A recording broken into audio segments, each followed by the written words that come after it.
Salut tout le monde, j'espère que vous allez bien. Moi, je me porte super bien, alhamdulillah. Aujourd'hui, nous allons essayer de corriger un exercice de polynôme. Niveau seconde, première. Ici, on nous dit soit le polynôme P, défini par P de x égale 2x au cube plus ax carré plus x plus 2.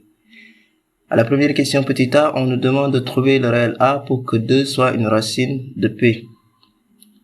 En déduire la factorisation complète de P de x. À la question petit c, résoudre dans R P de x égale 0, P de x supérieur à 0. Petit a, petit d, déduire en le justifiant le signe de P de racine de 2 moins racine de 3 plus 1. La question 3, soit la fraction rationnelle t définie par t de x égale 2x au cube moins 5x carré plus x plus 2 sur moins 2x carré plus 5x plus 3.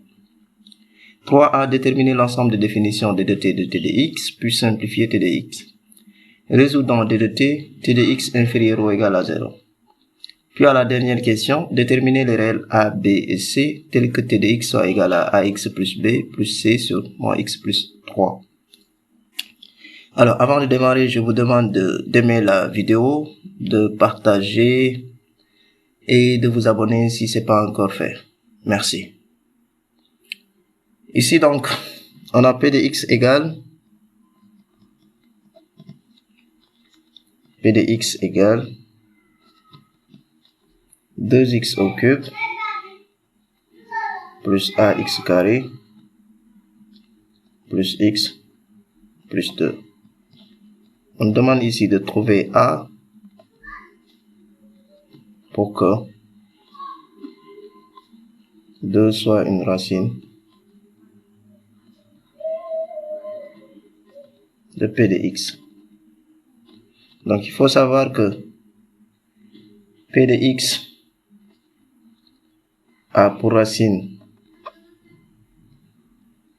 2, si et seulement si p de 2 égale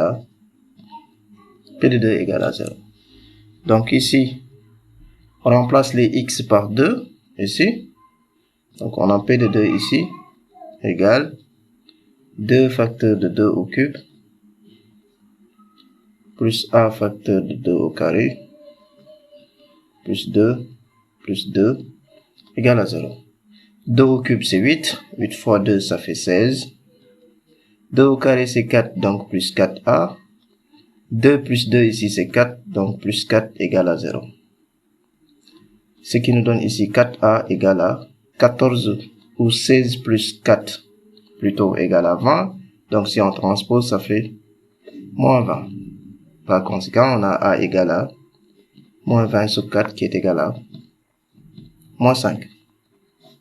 Donc la valeur de a ici c'est moins 5. On pourrait écrire donc le polynôme p de x. P de x donc c'est 2x au cube moins 5x carré plus x plus 2. Voilà le polynôme p de x. À la question petit b, on nous demande la factorisation complète de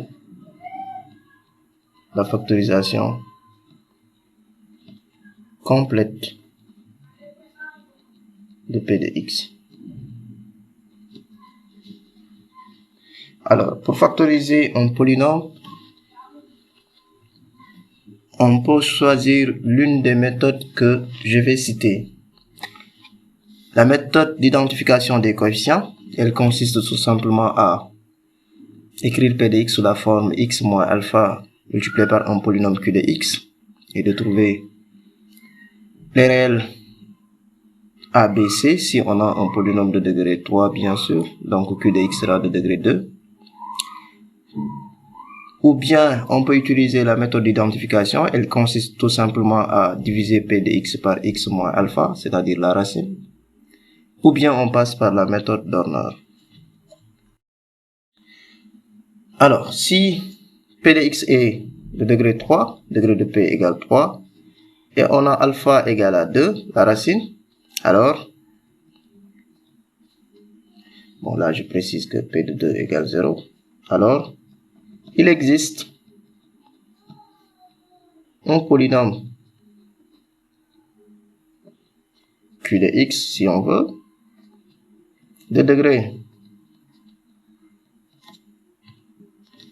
de Q égale degré de P moins 1. Parce qu'on a une seule racine ici, pour l'instant. Donc, si on avait deux racines, degré de Q serait égal à degré de P moins 2, parce qu'on aurait déjà x moins la première racine, facteur de x moins la deuxième racine. Donc, ici, degré de Q égale à 3 moins 1, donc c'est 2. Donc, puisque degré de Q égale à 2, Q de x, donc, sera sous la forme ax carré plus bx plus c. Si on avait un polynôme de degré 4, on allait avoir degré de Q égale à 3 ici. Et donc, on allait avoir Q de x égale ax au cube plus bx carré plus cx plus d. Donc, notre travail maintenant consiste à trouver les réels a, b et c ici. Je rappelle que ce réel a là est différent du réel a qu'on avait trouvé à la première question. Donc, c'est des questions qui sont indépendantes. Ça n'a rien à voir avec ce qu'on a déjà fait. Le a qu'on avait sur le polynôme, c'était une constante pour trouver le polynôme en tant que tel. Et ce a là et b et c, ce sont les réels ou bien les coefficients, si on peut le dire, du polynôme q de x de degré 2, du trinôme en quelque sorte. Donc, p de x égale à x moins 2, q de x. Donc, j'avais dit tout à l'heure qu'on pouvait utiliser la méthode d'identification, la méthode de la division euclidienne ou bien la méthode d'Horner. Pour ce cas, moi, je vais essayer d'utiliser la méthode d'Horner.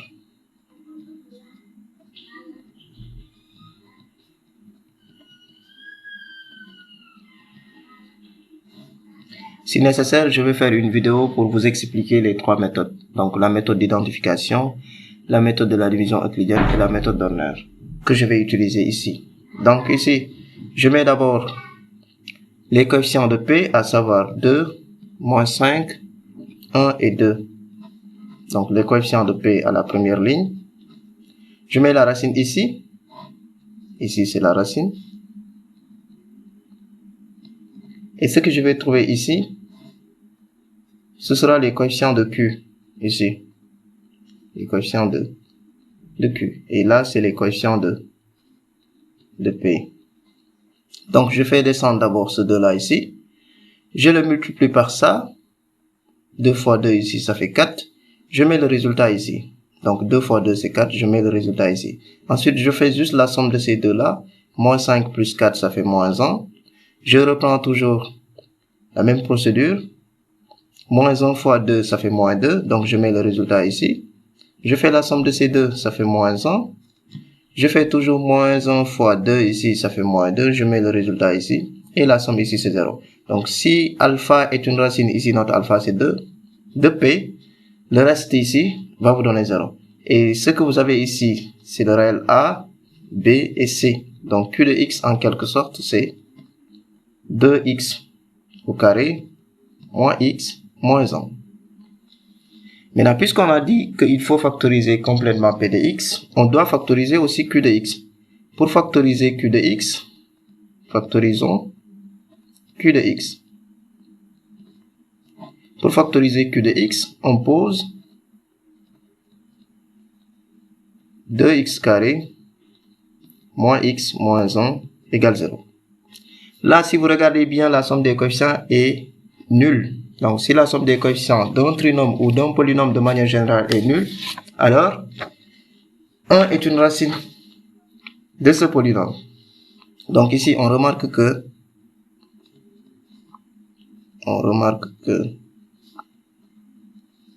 2 moins 1 égale 0. Donc, on peut dire x égale 1. Parfois, on note x1 et x2 les racines. Mais il faut savoir que c'est x égale moins b moins racine de delta sur 2a ou x égale moins b plus racine de delta sur 2a. Mais pour nous faciliter un peu la tâche, parfois, on met x1 et x2. Donc ici, x égale 1 ou x égale, là c'est c sur a, donc c'est moins 1/2. Donc j'ai ici les deux valeurs qui annulent le polynôme ou le trinôme q de x. Q de x, donc, la forme factorisée, c'est a d'abord, donc 2, facteur de x moins la première racine, facteur de x moins la deuxième racine, donc c'est x plus 1/2. De manière simple, je peux introduire le 2 ici. Donc, je vais avoir 2x plus 1. Donc, voilà la forme factorisée de Q. Ainsi donc, on a P de x égale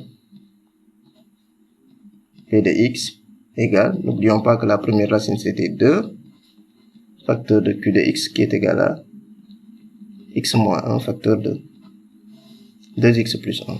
Donc voilà la forme factorisée complète de P de x.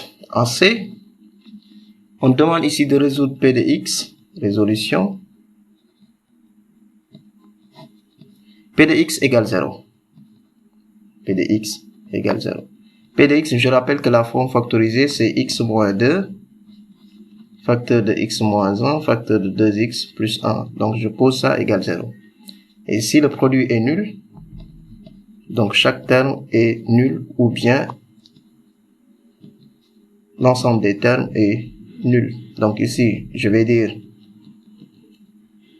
x moins 2 égale 0, ou bien x moins 1 égale 0, ou bien 2x plus 1 égale 0. Ce qui nous donne ici x égale 2, ou x égale 1, ou x égale moins 1 demi. Je le fais directement parce que on avait déjà résolu ces équations-là. Donc, si vous vous rappelez, le 2 là, c'était la première racine. Le 1 là, c'est ce qu'on avait trouvé sur Q de x, et le moins 1 demi. Donc, l'ensemble des solutions ici, c'est moins 1 demi, 1 et 2. Il y a certains qui me disaient souvent que, parfois on leur dit souvent, il faut ranger par ordre croissant. Pour la résolution d'une équation, c'est pas une obligation de mettre moins 1 demi, 1 puis 2. On peut commencer par n'importe quelle valeur. Mais quand vous allez faire un tableau de signes, il faut toujours commencer par le plus petit jusqu'au plus grand. Mais pour une équation, vous êtes libre. Même si on préfère, ou parfois on vous dit de mettre ça sous cette forme. Bien, maintenant on nous demande de résoudre P de x supérieur strictement à 0. P de x supérieur est strictement à 0. Il faut d'abord prendre les valeurs de x. X c'était 2, x c'était 1, x c'était moins 1 demi. Donc je mets un tableau de signes où je vais mettre x moins 2 d'abord, x moins 1, 2x plus 1 et le polynôme p de x ici. Donc je commence par moins 1 demi ici, ensuite 1 et 2. X moins 2, donc je mets plus, moins ici. Là, ça s'annule ici, donc c'est moins, plus ici, plus là. Là, ça s'annule ici, donc c'est plus ici et moins là. Je fais le produit des signes, moins fois moins, ça fait moins. Moins fois plus, ça fait plus. Donc ici, on a moins et là, on a plus. On nous avait demandé de résoudre le cas supérieur, donc je vais prendre les intervalles qui sont là. Donc ici, j'aurai S égale, c'était strict, donc j'ouvre les crochets, moins 1 demi, 1, union, 2, plus l'infini. N'est-ce pas? Et on pouvait aussi faire comme ça, pour le tableau de signes. Je peux mettre direct x, je mets ici P de x, je mets les valeurs moins 1 demi, 1, ensuite 2 et plus l'infini, moins l'infini ici. Ça s'annule ici. Je commence par la partie à droite, la dernière case, je mets le signe de A, c'est-à-dire en plus. Je mets le contraire ici, je mets le signe de A là et je mets son contraire là. Et je vois toujours que j'ai les mêmes signes en bas ici. Moins et plus. Là aussi j'ai moins et plus. Donc ce qui veut dire qu'ici S toujours égal à moins 1 demi 1, union 2 plus l'infini. Bon, je tiens tout simplement à rappeler que tout polynôme de degré n admet au plus n racines. Donc ici, on a un polynôme de degré 3, on peut avoir 3 racines, ou 2 racines, ou une seule racine, ou bien même 0 racine. Mais on ne peut pas avoir un polynôme de degré 3 et puis espérant admettre 4 racines. C'est pas possible. Donc tout polynôme de degré n admet au plus n racines. En D ici, on nous demande le signe de P2, racine de 2 moins racine de 3 plus 1. On ne nous demande pas de calculer ça. On nous demande juste de donner le signe en justifiant. Donc, ce qu'il faut faire, c'est juste de regarder dans quel intervalle se trouve cette valeur-là. Donc, il faut calculer la valeur racine de 2 moins racine de 3 plus 1. Vous pouvez trouver la valeur approchée. C'est-à-dire, vous utilisez votre calculatrice et puis vous calculez cette valeur-là et vous regardez dans le tableau dans quel intervalle elle se trouve. Ici, donc, on peut voir moins l'infini, moins 1 demi, moins 1 demi, 1, 1, 2, 2 plus l'infini. On va regarder dans quel intervalle se trouve cette valeur-là. Approximativement égal à 0,682. Et ça appartient à l'intervalle moins 1 demi et 1. Donc, puisque ce nombre appartient à cet intervalle-là, et donc P était positif ici, sur cet intervalle, donc on va dire que P de racine de 2 moins racine de 3 plus 1 est positif. Tout simplement. À la question 3, t de x égale 2x au cube moins 5x carré plus x plus 2 sur moins 2x carré plus 5x plus 3. Donc à la première question ici, petit a, on nous demande de déterminer d de t. Déterminant d de t, c'est la condition d'existence de t, ou le domaine de définition de t. On va dire ici que t de x existe si et seulement si le dénominateur différent de 0. Ici, le dénominateur, c'est moins 2x carré plus 5x plus 3 différent de 0. Donc, on peut poser aussi toujours moins 2x carré plus 5x plus 3 égale 0. Donc, on calcule delta ici. Delta, donc, c'est 5 au carré moins 4 fois moins 2 fois 3. Delta ici égale 25 plus 24. Ça fait 49. Donc, x1 sera égal à moins 5 moins 7 sur moins 4. Donc, c'est moins b moins racine de delta sur 2a. Donc, ici, on a moins 12 sur moins 4 qui est égal à 3.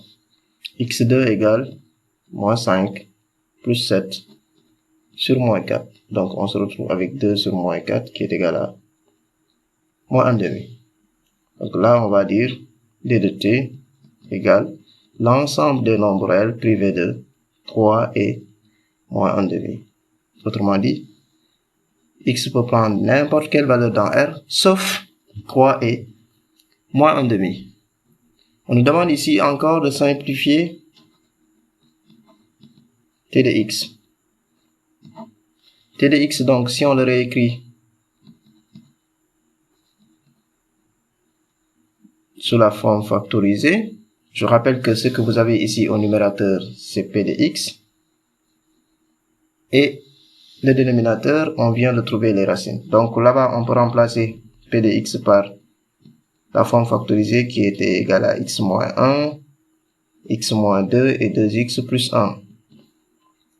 Ensuite, la forme factorisée du dénominateur, ce n'est rien d'autre que moins 2 facteur de x moins 3 facteur de x plus 1 demi. Donc ici, on va avoir, si on le reprend, t de x égale x moins 1, x moins 2, 2x plus 1. En bas, donc, je laisse le signe moins là-bas, et puis je vais faire entrer 2 dans le deuxième facteur. Pour avoir x moins 3 facteur de 2x plus 1. Donc, si on simplifie les 2x plus 1, on se retrouve avec t de x égale x moins 1 facteur de x moins 2 sur moins x plus 3. Alors, on nous demande ici, en petit b, de résoudre résolution de t de x inférieur ou égal à 0. Donc, je rappelle ici que notre t de x est là. On prend la forme simplifiée. On peut poser ici le numérateur égale 0 et le dénominateur différent de 0. Donc là-bas, on a x moins 1 égale 0 ou x moins 2 égale 0 et on a moins x plus 3 différent de 0. Ce qui nous donne ici x égale 1 ou x égale 2 et on a x différent de 3. Donc on remet le tableau de signes pour avoir ici x moins 1, x moins 2, moins x plus 3 et en bas on a t de x. Donc là je mets 1, 2, ensuite 3.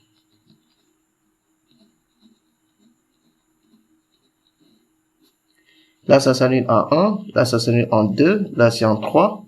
Mais là, c'est au dénominateur, donc je mets double barre. On peut avoir ici des zéros. Donc là, on a plus, plus, plus et moins. C'est toujours le signe de A que je mets après. Donc là, c'est toujours aussi plus, plus, moins, moins ici. Et pour ce cas-là, le signe de A est négatif, donc je mets moins, plus et plus ici. Pour avoir à la fin moins fois plus, ça fait plus. Plus fois plus, ça fait moins. Plus fois plus, ça fait plus. Et plus fois moins, ça fait moins. On m'a dit de résoudre t de x inférieur ou égal à 0. Donc, je prends ici comme solution.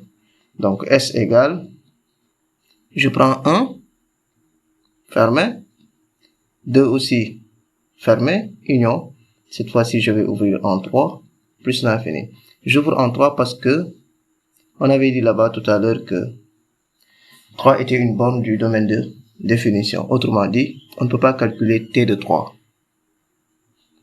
À la dernière question ici, on demande de déterminer les réels A, B et C. Déterminons A, B et C tel que l'on est t de x égale ax plus b plus c sur moins x plus 3. Donc, à partir de là aussi, on peut réduire au même dénominateur et passer par la méthode d'identification, à savoir, on va prendre la forme simplifiée de t de x de tout à l'heure. On passe par la division euclidienne. Ou bien aussi, on peut utiliser Horner. Mais ça, c'est une autre méthode pour trouver les valeurs de A, B et C. Donc, il y a quelques procédés à respecter et un peu de détails à tenir compte. Donc là, la méthode la plus propice selon moi, c'est la division euclidienne. Mais comme je l'ai dit tout à l'heure, on peut passer par la méthode d'identification et puis Horner aussi, en respectant certaines règles. Donc ici, moi je vais faire la division euclidienne. Je rappelle que t de x c'était x moins 1 facteur de x moins 2 sur moins x plus 3. Cela va nous permettre même de comprendre en même temps la méthode de la division euclidienne. Donc là, je peux développer le numérateur pour avoir ici x carré moins 2x moins x moins plus 2 sur moins x plus 3. Donc ce qui donne ici t de x égale x carré moins 3x plus 2 sur moins x plus 3. C'était ici. Donc vous faites juste le produit moins x fois moins x, ça fait x carré. Donc quand vous le ramenez ici, vous pouvez faire moins x carré. Dans le but après de sommer les deux. Si vous voulez aussi, vous conservez les x carré, mais vous allez faire la soustraction, c'est-à-dire la différence. Donc là, vous avez ici moins x fois 3, ça fait moins 3x. Donc quand on l'amène ici, ça devient plus 3x.